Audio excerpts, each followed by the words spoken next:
Чемпионат «Молодые профессионалы» накануне стартовал и в Нерюнгри. На базе Южно-Якутского технологического колледжа соревнования проходят по 4 компетенциям. За началом конкурса наблюдала Екатерина Павлова.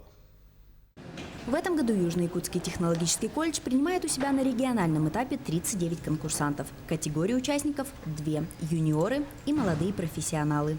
Количество участников уменьшилось именно на юниорах. На юниорах у нас обычно до 10 участников. И когда мы делаем застройку конкурсной площадки, именно по юниорам мы делаем 10 человек, потому что школ очень много. Но вот в связи с пандемией, я думаю, тоже она сыграла свою роль.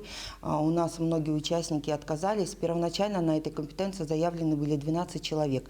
И они, 3, получается, из нашего улуса, Нерюнгринского района, да, и остальные приезжие. И так как сейчас, во-первых, климатические условия такие сложные, ребята несовершеннолетние, ехать далеко. Вот, и многие эксперты, компатриоты и организаторы все-таки рассчитывали, что конкурс будет проведен чемпионат в дистанционном формате. Формат чемпионата очный, с соблюдением требуемых норм. Сегодня стартовали работы первого модуля компетенций веб-дизайн и разработка среди юниоров. Участвуют 5 человек – школьники Нерюнгринского района, Горного Улуса и города Якутск.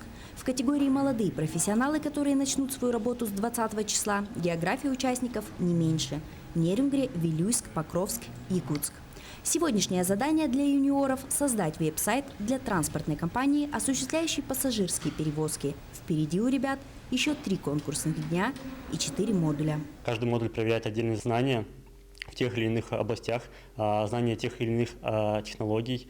То есть, и зная все эти 4 модуля, то есть технологии этих 4 модулей, дети могут полноценно создать свой сайт, то есть работать уже веб-разработчиками.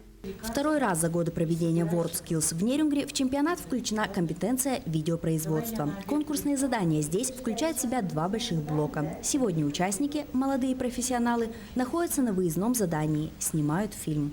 После монтажа во второй конкурсный день конкурсанты представят свои работы. Помимо этого в колледже проходят соревнования по компетенциям ремонт и обслуживание легковых автомобилей и программные решения для бизнеса. Впереди неделя насыщенных конкурсных заданий, проверки знаний и побед. Екатерина Павлова, Вадим Барашков, Нерюнгри.